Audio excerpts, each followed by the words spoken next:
ខេត្តកំពង់ឆ្នាំងប្រារព្ធទិវាអប់រំកាយថ្នាក់ជាតិលើកទី6ទិវាអប់រំកាយថ្នាក់ជាតិលើកទី6នៃឆ្នាំនេះត្រូវបានធ្វើឡើងនៅខេត្តកំពង់ឆ្នាំងកាលពីព្រឹកថ្ងៃទី1ខែមេសាឆ្នាំ2026ក្រោមអធិបតីភាពឯកឧត្តមកែប៊ុនខៀងរដ្ឋលេខាធិការក្រសួងអប់រំយុវជននិងកីឡានិងឯកឧត្តមប៊ូជុំសេរីអនុរដ្ឋលេខាធិការព្រមទាំងមានការអញ្ជើញចូលរួមពីសំណាក់លោកយិនសាវ៉េនអភិបាលរងខេត្តកំពង់ឆ្នាំងនិងលោកគ្រូអ្នកគ្រូសិស្សានុសិស្សអាណាព្យាបាលសិស្សថ្នាក់ដឹកនាំមន្ទីរអង្គភាពជុំវិញខេត្តផងដែរ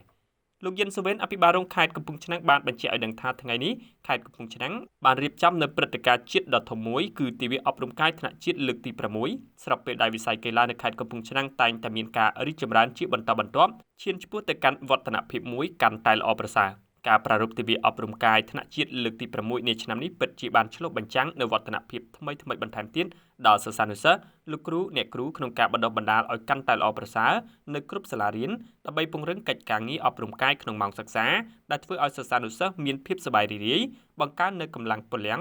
ភាពរហ័សរហួនទាំងផ្លូវកាយផ្លូវចិត្តនិងបញ្ញាស្មារតីភាពវៃឆ្លាតក្នុងការសិក្សាដើម្បីត្រៀមលក្ខណៈឲ្យបានពេញលេញធ្វើជាម្ចាស់ផ្ទះប្រកួតកីឡាសិស្សអាស៊ានលើកទី17ឆ្នាំ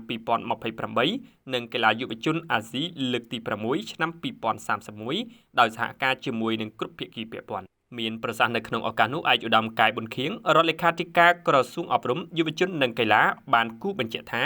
ការប្រារព្ធទិវាអប់រំកាយនាពេលនេះបានចែករំលែកនូវបទពិសោធន៍ដ៏មានសារៈសំខាន់ព្រមទាំងពុទ្ធិថ្មីៗសម្រាប់លោកនាយកនាយិកាលោកគ្រូអ្នកគ្រូនិងសិស្សានុសិស្សយកទៅអនុវត្តបន្តទៀតទិវាអប់រំកាយគឺជាទិវាមួយដែលមានសារៈសំខាន់ដូចជាទិវាផ្សេងទៀតដែរនៅក្នុងប្រទេសយើងនិងបណ្ដាប្រទេសមួយចំនួននៅលើពិភពលោកដោយឡែកនៅក្នុងប្រទេសកម្ពុជាក្រសួងបានកំណត់យកថ្ងៃអាទិត្យសប្តាហ៍ទី3នៃខែមីនាជារៀងរាល់ឆ្នាំដើម្បីប្រារព្ធទិវាអប់រំកាយនៅគ្រប់សាលារៀនទូទាំងប្រទេសក្រសួងបានកំណត់ការបដូរវិលខេត្តជានិមិត្តរូបក្នុងការរៀបចំនៅទិវានេះដើម្បីបង្ហាញពីការចូលរួមលើកកម្ពស់លទ្ធផលនៃការសិក្សា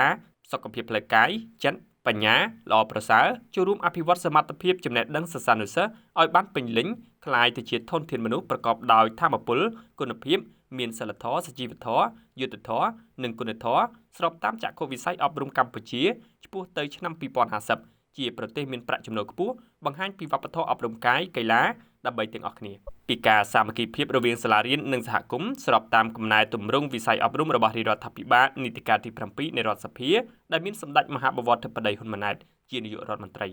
ឧត្តមបានបញ្ជាក់ទៀតថាដើម្បីឆ្លើយតបទៅនឹងការអភិវឌ្ឍមូលធនមនុស្សប្រកបដោយបរិយាបន្ននិងភាពធន់ស្របតាមយុទ្ធសាស្ត្របញ្ចកោណដំណាក់កាលទី1របស់រដ្ឋាភិបាលកម្ពុជាដែលមានសម្ដេចមហាបវរធិបតីហ៊ុនម៉ាណែតជានាយករដ្ឋមន្ត្រីនៃប្រជាជាតិកម្ពុជាដែលបានដាក់ចេញនៅបើវចនា5កំណើនការងារសមធម៌ប្រសិទ្ធភាពនិងចីរភាពអត្ថិភាពគន្លឹះ5មនុស្សផ្លូវទឹកភ្លើងនិងបច្ចេកវិទ្យា